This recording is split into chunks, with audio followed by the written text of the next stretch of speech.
ولا تجادلوا أهل الكتاب إلا بالتي هي أحسن إلا الذين ظلموا منهم وقولوا آمنا بالذي أنزل إلينا وأنزل إليكم وإلهنا وإلهكم واحد ونحن له مسلمون. وكذلك أنزلنا إليك الكتاب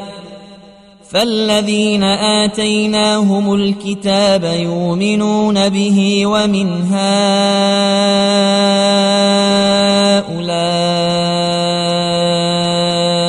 من يؤمن به وما يجحد بآياتنا إلا الكافرون.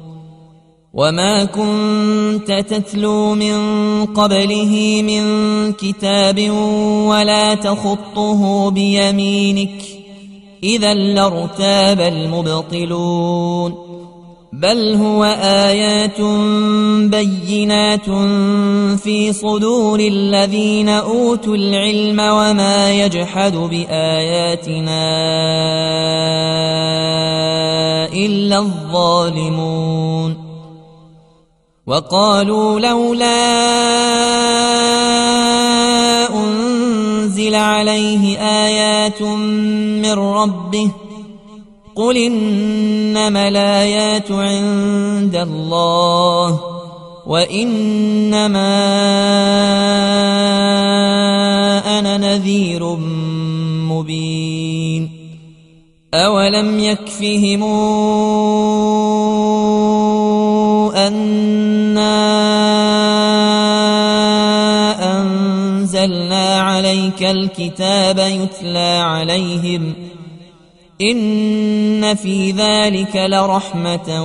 وذكرى لقوم يؤمنون. قل كفى بالله بيني وبينكم شهيدا يعلم ما في السماوات والأرض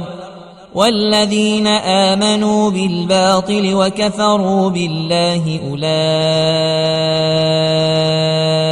هم الخاسرون. ويستعجلونك بالعذاب ولولا أجل مسمى لجاءهم العذاب ولياتينهم بغتة وهم لا يشعرون. يستعجلونك بالعذاب وإن جهنم لمحيطة بالكافرين يوم يغشاهم العذاب من فوقهم ومن تحت أرجلهم ويقول ذوقوا ما كنتم تعملون. يا عبادي الذين آمنوا إن أرضي واسعة فإياي فاعبدون. كل نفس ذائقة الموت ثم إلينا ترجعون. والذين آمنوا وعملوا الصالحات لنبوئنهم من الجنة غرفا تجري من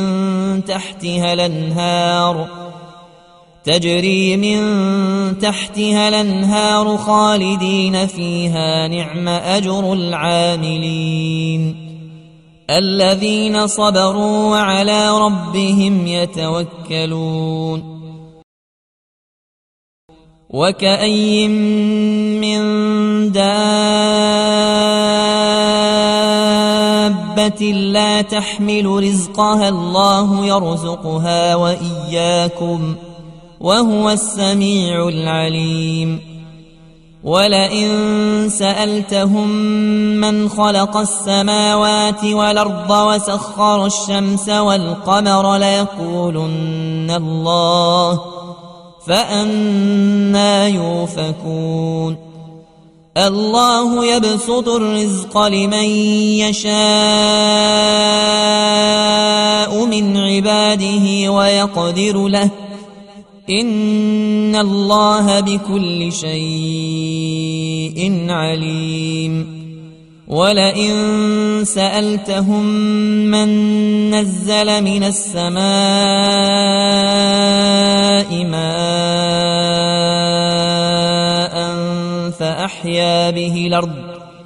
فأحيا به الأرض من بعد موتها ليقولن الله قل الحمد لله بل أكثرهم لا يعقلون وما هذه الحياة الدنيا إلا لهو ولعب وإن الدار الآخرة لهي الحيوان لو كانوا يعلمون فإذا ركبوا في الفلك دعوا الله مخلصين له الدين فلما نجاهم إلى البر إذا هم يشركون ليكفروا بما آتيناهم وليتمتعوا فسوف يعلمون أولم يروا أنا جعلنا حرمنا آمنا ويتخطف الناس من حولهم أفبالباطل يؤمنون وبنعمة الله يكفرون ومن أظلم ممن افترى على الله كذبا أو كذب بالحق لما جاءه أليس في جهنم مثوى للكافرين والذين جاهدوا فينا لنهدينهم سبلنا وإن الله لمع المحسنين بسم الله الرحمن الرحيم ألف لام ميم غلبت الروم في أدنى الأرض وهم من بعد غلبهم سيغلبون في بضع سنين لله الأمر من قبل ومن بعد ويومئذ يفرح المؤمنون بنصر الله ينصر من يشاء وهو العزيز الرحيم وعد الله لا يخلف الله وعده ولكن أكثر الناس لا يعلمون ظاهرا من الحياة الدنيا وهم عن الآخرة هم غافلون أولم يتفكروا في أنفسهم ما خلق الله السماوات والأرض وما بينهما إلا بالحق وأجل مسمى وإن كثيرا من الناس بلقاء ربهم لكافرون أولم يسيروا في الأرض فينظروا كيف كان عاقبة الذين من قبلهم كانوا أشد منهم قوة وأثاروا الأرض وعمروها أكثر مما عمروها وجاءتهم رسلهم بالبينات فما كان الله ليظلمهم ولكن كانوا أنفسهم يظلمون ثم كان عاقبة الذين أساءوا السوء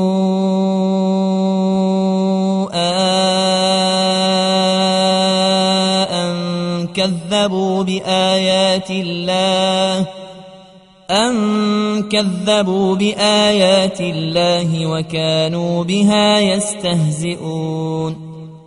الله يبدأ الخلق ثم يعيده ثم إليه ترجعون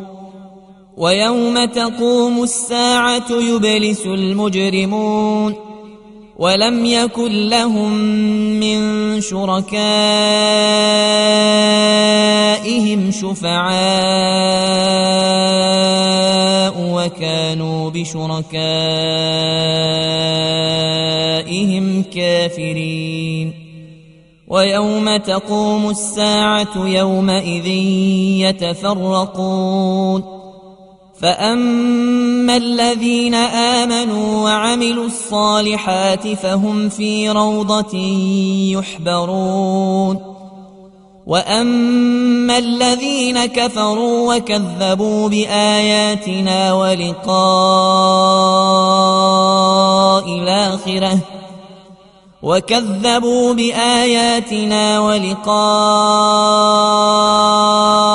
الآخرة فأولئك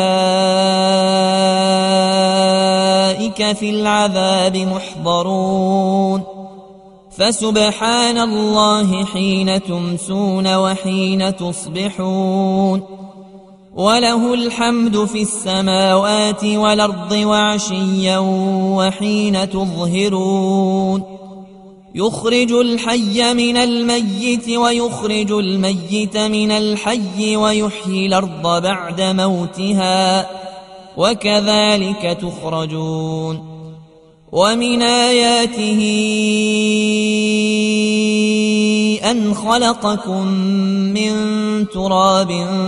ثم إذا أنتم بشر تنتشرون ومن آياته أن خلق لكم من أنفسكم أزواجا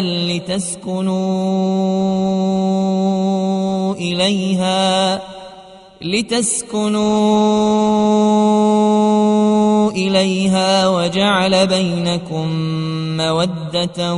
ورحمة إن في ذلك لآيات لقوم يتفكرون ومن آياته خلق السماوات والأرض واختلاف ألسنتكم وألوانكم إن في ذلك لآيات للعالمين ومن آياته منامكم بالليل والنهار وابتغاؤكم من فضله إن في ذلك لآيات لقوم يسمعون ومن آياته يريكم البرق خوفا وطمعا وينزل من السماء ماء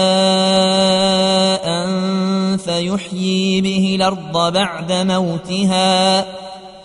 إن في ذلك لآيات لقوم يعقلون ومن آياته أن تقوم السماء والأرض بأمره ثم إذا دعاكم دعوة من الأرض إذا أنتم تخرجون وله من في السماوات والأرض كل له قانتون وهو الذي يبدأ الخلق ثم يعيده وهو أهون عليه وله المثل الأعلى في السماوات والأرض وهو العزيز الحكيم. ضرب لكم مثلا من أنفسكم هل لكم مما ملكت أيمانكم من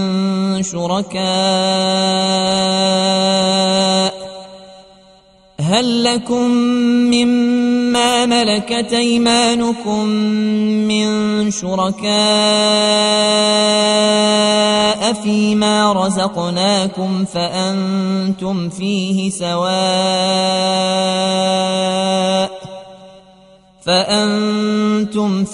سواء تخافونهم كخيفتكم أنفسكم كذلك نفصل الآيات لقوم يعقلون. بل اتبع الذين ظلموا أهواءهم بغير علم فمن يهدي من ضل الله وما لهم من ناصرين. فأقم وجهك للدين حنيفا فطرة الله التي فطر الناس عليها لا تبديل لخلق الله ذلك الدين القيم ولكن أكثر الناس لا يعلمون. منيبين إليه واتقوه وأقيموا الصلاة ولا تكونوا من المشركين من الذين فرقوا دينهم وكانوا شيعا كل حزب بما لديهم فرحون. وإذا مس الناس ضر دعوا ربهم منيبين إليه ثم إذا أذاقهم منه رحمة إذا فريق منهم بربهم يشركون ليكفروا بما آتيناهم فتمتعوا فسوف تعلمون. أم أنزلنا عليهم سلطانا فهو يتكلم بما كانوا به يشركون. وإذا أذقنا الناس رحمة فرحوا بها وإن تصبهم سيئة بما قدمت أيديهم إذا هم يقنطون. أولم يروا أن الله يبسط الرزق لمن يشاء ويقدر إن في ذلك لآيات لقوم يؤمنون. فآت ذا القربى حقه والمسكين وابن السبيل ذلك خير للذين يريدون وجه الله وأولئك هم المفلحون. وما آتيتم من ربا لتربوا في أموال الناس فلا يربو عند الله وما آتيتم من زكاة تريدون وجه الله فأولئك هم المضعفون. الله الذي خلقكم ثم رزقكم ثم يميتكم ثم يحييكم هل من شركائكم من يفعل من ذلكم من شيء سبحانه وتعالى عما يشركون. ظهر الفساد في البر والبحر بما كسبت أيدي الناس ليذيقهم بعض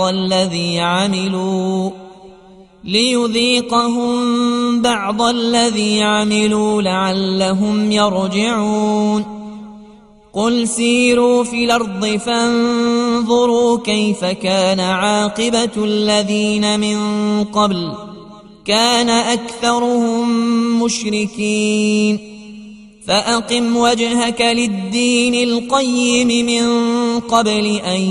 ياتي يوم لا مرد له من الله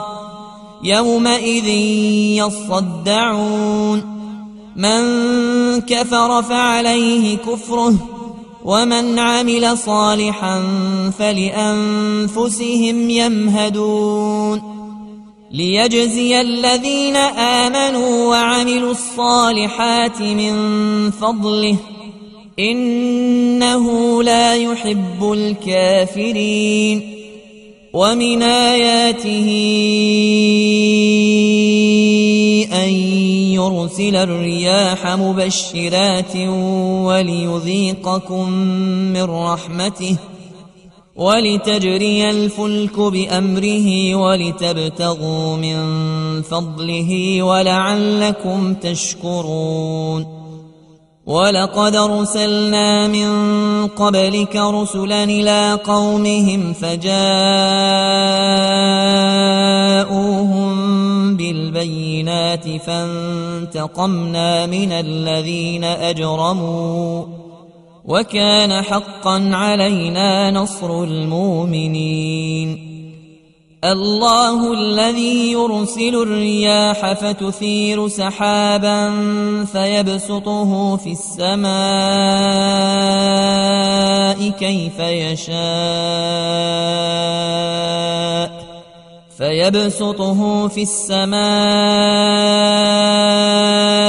كيف يشاء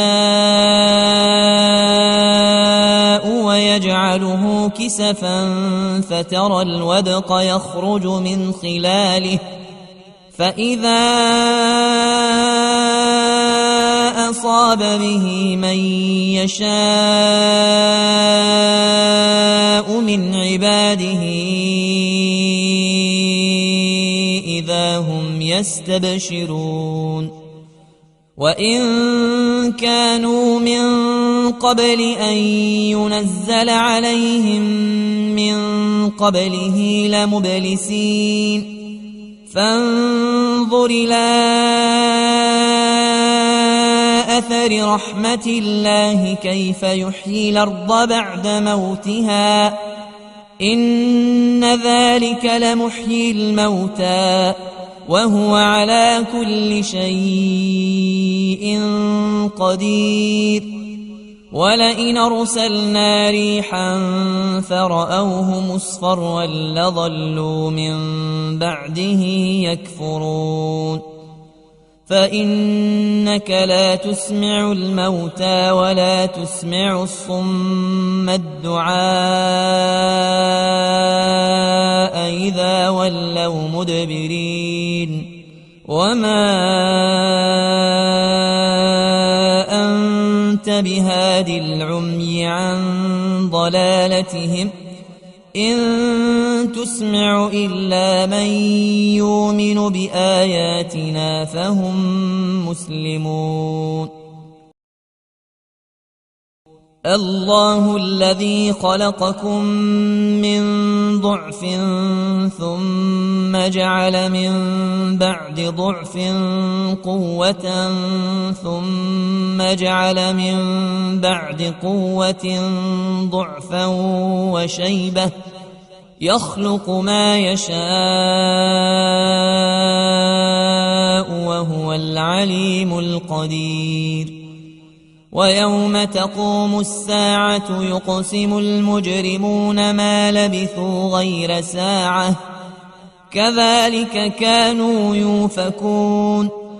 وقال الذين أوتوا العلم والإيمان لقد لبثتم في كتاب الله إلى يوم البعث فهذا يوم البعث ولكنكم كنتم لا تعلمون فيومئذ لا تنفع الذين ظلموا معذرتهم ولا هم يستعتبون ولقد ضربنا للناس في هذا القرآن من كل مثل ولئن جئتهم بآية ليقولن الذين كفروا إن أنتم إلا مبطلون كذلك يطبع الله على قلوب الذين لا يعلمون فاصبر إن وعد الله حق ولا يستخفنك الذين لا يوقنون بسم الله الرحمن الرحيم ألف لام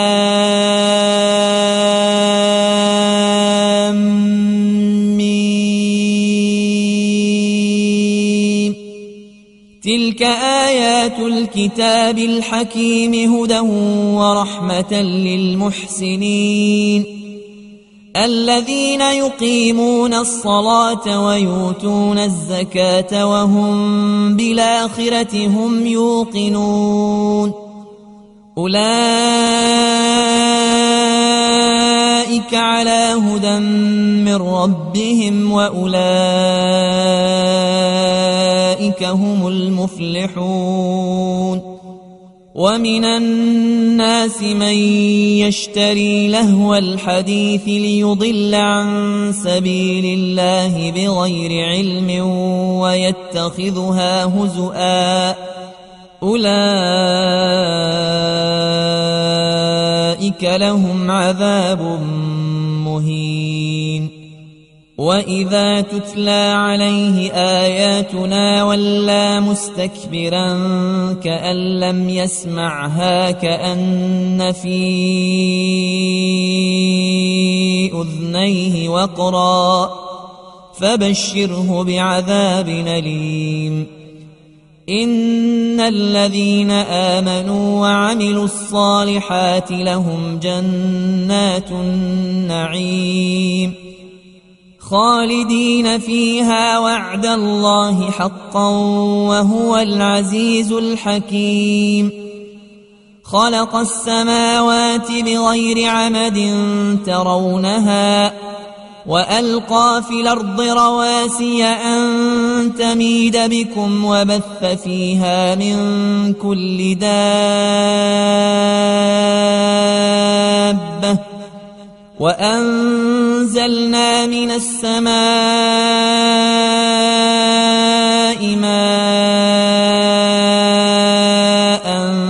فأنبتنا فيها من كل زوج كريم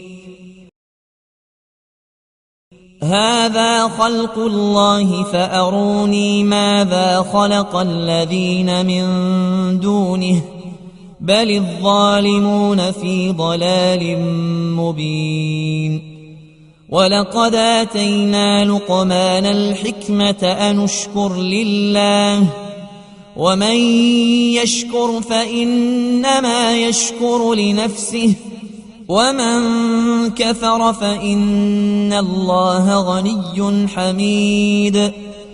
وإذ قال لقمان لابنه وهو يعظه يا بني لا تشرك بالله إن الشرك لظلم عظيم ووصينا الإنسان بوالديه حملته أمه وهنا على وهن وفصاله في عامين أن اشكر لي ولوالديك إلي المصير وإن جاهداك على أن تشرك بي ما ليس لك به علم فلا تطعهما وصاحبهما في الدنيا معروفا واتبع سبيل من أناب إلي ثم إلي مرجعكم فأنبئكم بما كنتم تعملون يا بني إنها إن تك مثقال حبة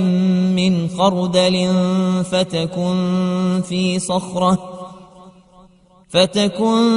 في صخرة أو في السماوات أو في الأرض يات بها الله إن الله لطيف خبير يا بني أقم الصلاة وامر بالمعروف وانه عن المنكر واصبر على ما أصابك إن ذلك من عزم الأمور ولا تصاعر خدك للناس ولا تمش في الأرض مرحا إن الله لا يحب كل مختال فخور واقصد في مشيك واغضض من صوتك إن أنكر الأصوات لصوت الحمير ألم تروا أن الله سخر لكم ما في السماوات وما في الأرض وأسبغ عليكم نعمه ظاهرة وباطنة ومن الناس من يجادل في الله بغير علم ولا هدى ولا كتاب منير وإذا قيل لهم اتبعوا ما أنزل الله قالوا بل نتبع ما وجدنا عليه آباءنا أولو كان الشيطان يدعوهم إلى عذاب السعير ومن يسلم وجهه إلى الله وهو محسن فقد استمسك بالعروة الوثقى وإلى الله عاقبة الأمور ومن كفر فلا يحزنك كفره إلينا مرجعهم فننبئهم بما عملوا إن الله عليم بذات الصدور نمتعهم قليلا ثم نضطرهم إلى عذاب غليظ ولئن سألتهم من خلق السماوات والأرض ليقولن الله قل الحمد لله بل أكثرهم لا يعلمون لله ما في السماوات والأرض إن الله هو الغني الحميد ولو أن ما في الأرض من شجرة أقلام والبحر يمده من بعده 7 أبحر ما نفدت كلمات الله إن الله عزيز حكيم ما خلقكم ولا بعثكم إلا كنفس واحدة إن الله سميع بصير ألم تر أن الله يولج الليل في النهار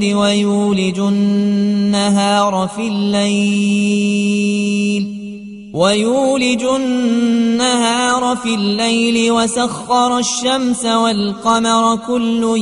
يجري إلى أجل مسمى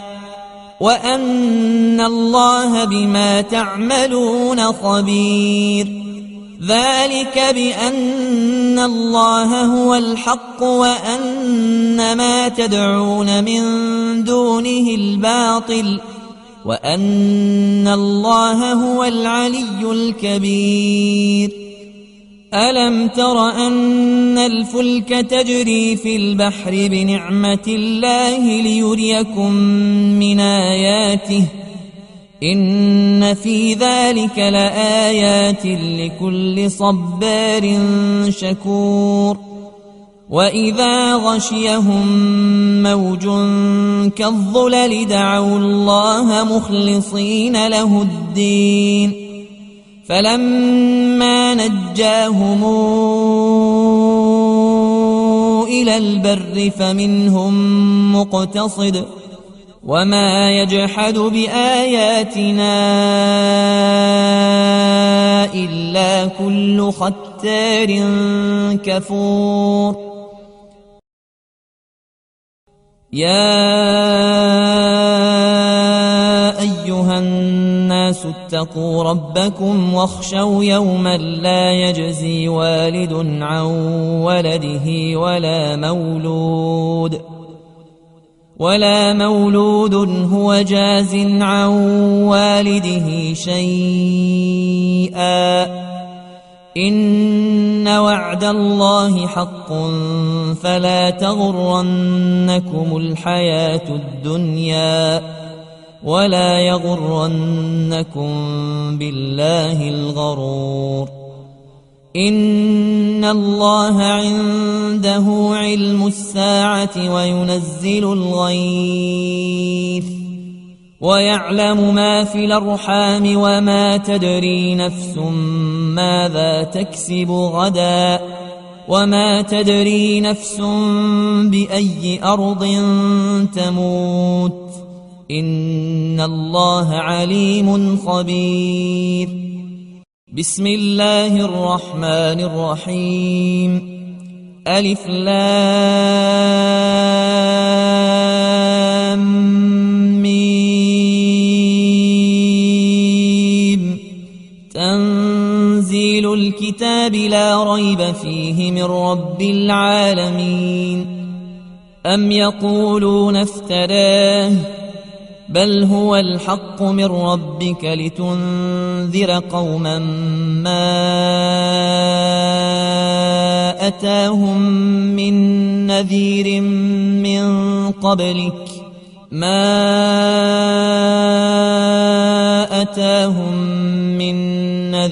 من قبلك لعلهم يهتدون.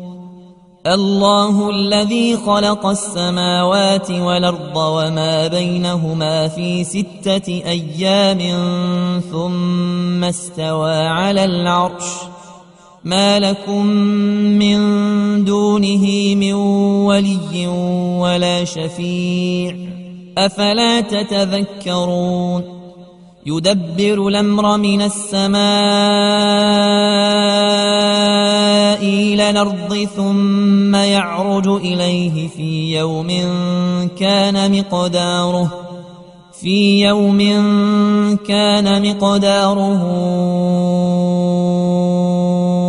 1000 سنة مما تعدون. ذلك عالم الغيب والشهادة العزيز الرحيم الذي أحسن كل شيء خلقه وبدأ خلق الإنسان من طين ثم جعل نسله من سلالة من ماء مهين ثم سواه ونفخ فيه من روحه وجعل لكم السمع والأبصار والأفئدة قليلا ما تشكرون. وقالوا أئذا ضللنا في الأرض إنا لفي خلق جديد بل هم بلقاء ربهم كافرون قل يتوفاكم ملك الموت الذي وكل بكم ثم إلى ربكم ترجعون ولو ترى إذ المجرمون ناكسوا رؤوسهم عند ربهم ربنا أبصرنا وسمعنا فارجعنا نعمل صالحا إنا موقنون ولو شئنا لآتينا كل نفس هداها ولكن حق القول مني لأملأن جهنم من الجنة والناس أجمعين فذوقوا بما نسيتم لقاء يومكم هذا إنا نسيناكم وذوقوا عذاب الخلد بما كنتم تعملون إنما يؤمن بآياتنا الذين إذا ذكروا بها خروا سجدا وسبحوا بحمد ربهم وهم لا يستكبرون تتجافى جنوبهم عن المضاجع يدعون ربهم خوفا وطمعا ومما رزقناهم ينفقون فلا تعلم نفس ما أخفي لهم من قرة أعين جزاء بما كانوا يعملون أفمن كان مؤمنا كمن كان فاسقا لا يستوون أما الذين آمنوا وعملوا الصالحات فلهم جنات المأوى نزلا بما كانوا يعملون وأما الذين فسقوا فمأواهم النار كلما أرادوا أن يخرجوا منها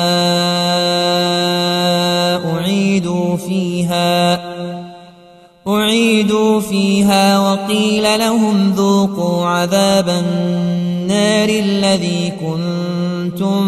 به تكذبون ولنذيقنهم من العذاب لدنا دون العذاب الأكبر لعلهم يرجعون ومن أظلم ممن ذكر بآيات ربه ثم أعرض عنها إنا من المجرمين منتقمون ولقد آتينا موسى الكتاب فلا تكن في مرية من لقائه وجعلناه هدى لبني إسرائيل وجعلنا منهم أئمة يهدون بأمرنا لما صبروا وكانوا بآياتنا يوقنون إن ربك هو يفصل بينهم يوم القيامة فيما كانوا فيه يختلفون أولم يهد لهم كما أهلكنا من قبلهم من القرون يمشون في مساكنهم إن في ذلك لآيات فلا يسمعون أولم يروا أنا نسوق الماء إلى الأرض الجرز فنخرج به زرعا تأكل منه أنعامهم وأنفسهم أفلا يبصرون ويقولون متى هذا الفتح إن كنتم صادقين قل يوم الفتح لا ينفع الذين كفروا إيمانهم ولا هم ينظرون فأعرض عنهم وانتظر إنهم منتظرون. بسم الله الرحمن الرحيم. يا أيها النبي اتق الله ولا تطع الكافرين والمنافقين إن الله كان عليما حكيما. واتبع ما يوحى إليك من ربك إن الله كان بما تعملون خبيرا. وتوكل على الله وكفى بالله وكيلا. ما جعل الله لرجل من قلبين في جوفه وما جعل أزواجكم اللائي تظهرون منهن أمهاتكم وما جعل أدعياءكم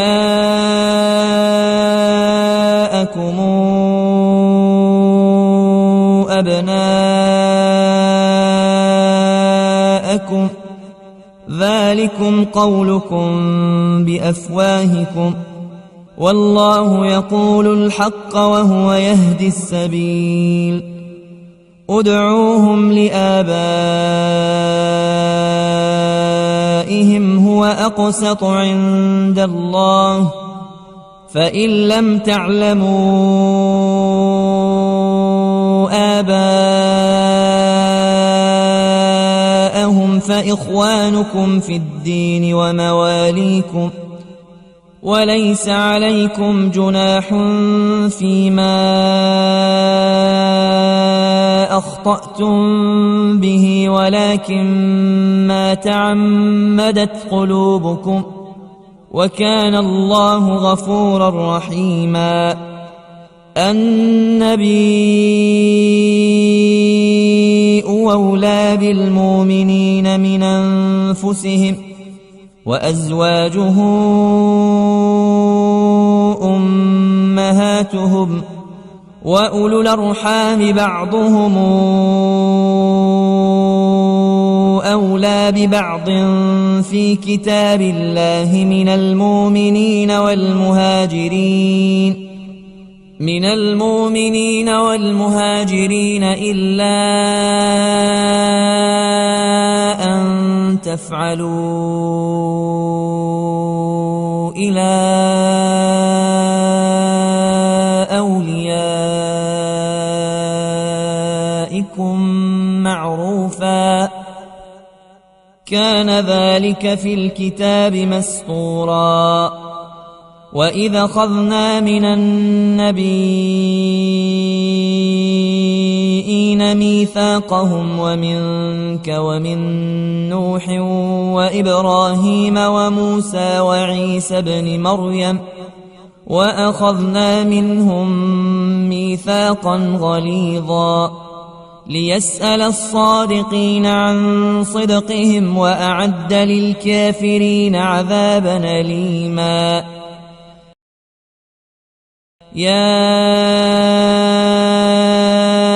أيها الذين آمنوا اذكروا نعمة الله عليكم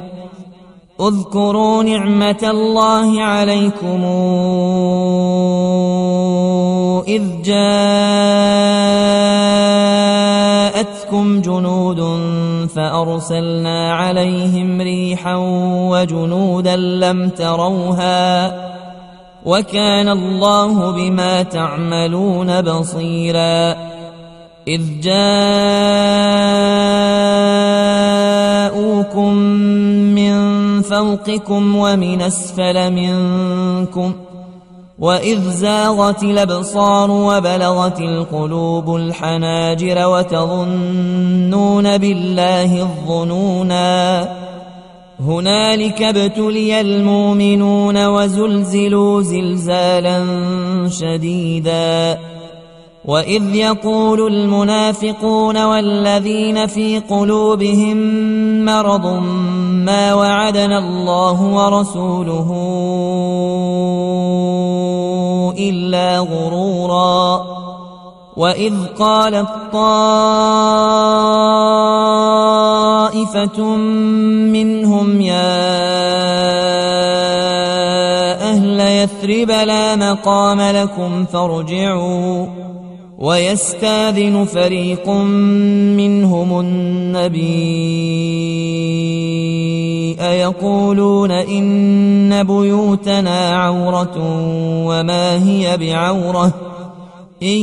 يريدون إلا فرارا ولو دخلت عليهم من أقطارها ثم سئلوا الفتنة لأتوها وما تلبثوا بها إلا يسيرا ولقد كانوا عاهدوا الله من قبل لا يولون الأدبار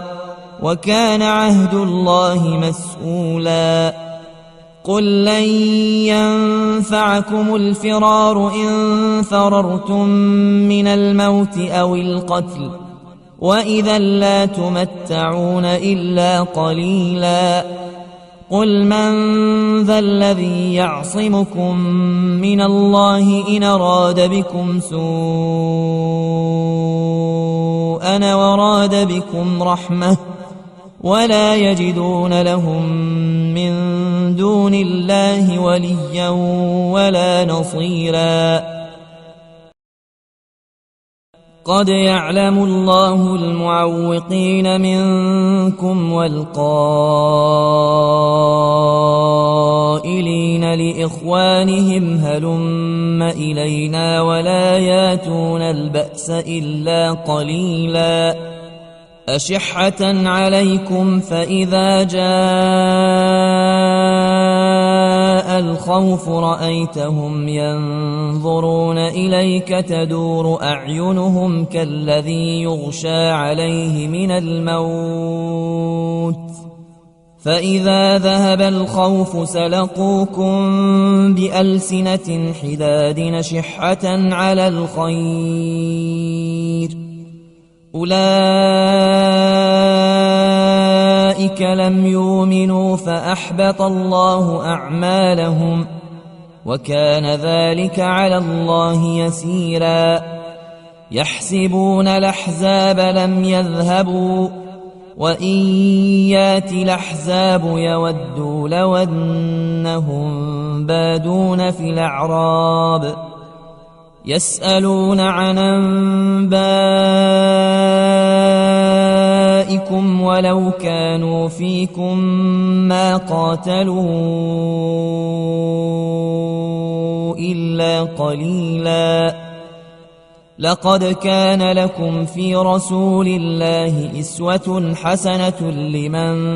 كان يرجو الله واليوم الآخر وذكر الله كثيرا ولما رأى المؤمنون الأحزاب قالوا هذا ما وعدنا الله ورسوله وصدق الله ورسوله وما زادهم إلا إيمانا وتسليما من المؤمنين رجال صدقوا ما عاهدوا الله عليه فمنهم من قضى نحبه ومنهم من ينتظر وما بدلوا تبديلا ليجزي الله الصادقين بصدقهم ويعذب المنافقين إن شاء أو يتوب عليهم إن الله كان غفورا رحيما ورد الله الذين كفروا بغيظهم لم ينالوا خيرا وكفى الله المؤمنين القتال وكان الله قويا عزيزا وأنزل الذين ظاهروهم من أهل الكتاب من صياصيهم وقذف في قلوبهم الرعب فريقا تقتلون وتاسرون فريقا وأورثكم أرضهم وديارهم وأموالهم وأرضا لم تطئوها وكان الله على كل شيء قديرا يا أيها النبي قل لأزواجك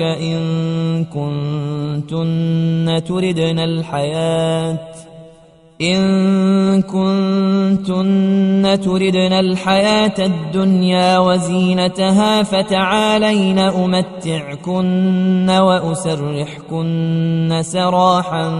جميلا وإن كنتن تردن الله ورسوله والدار الآخرة فإن الله أعد للمحسنات منكن أجرا عظيما يا نساء النبي من يات منكن بفاحشة مبينة يضاعف لها العذاب ضعفين وكان ذلك على الله يسيرا